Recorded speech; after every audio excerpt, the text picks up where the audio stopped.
Dina iki aku masak jangan rawon bes. Wis rasa bingung goreng tempe, rasa bingung dadar endhog. Ya wis iki iwake, ya wis iki jangane bes. Kunci utamane nggone rawon iku ben rasane seger ki terletak ning nggone keluweke iki lho bes.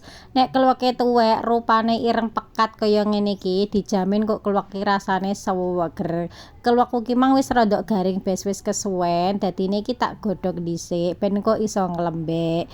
Nah iki kluwekku wis lembek, wis sedhiluk wae nek godhog kluwek bes ora perlu suwe-suwe. Kok ngono terus selanjut tak gekno bumbune rawon.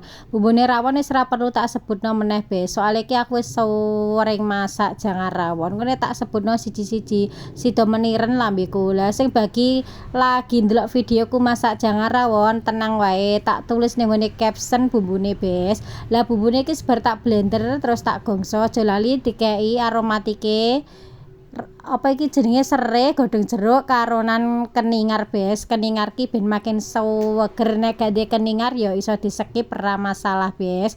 Bumbuku rawon wis mateng bes, wis kewelem monyoh ngene wis berminyak. Langsung ae tak lebokno ning gone jero daging sing wis bar tak godhog.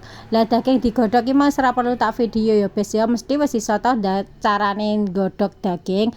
Lah bumbune rawon tak lebokno kabeh terus tak kei bumbu-bumbune uyah, penyedap, karonan gula.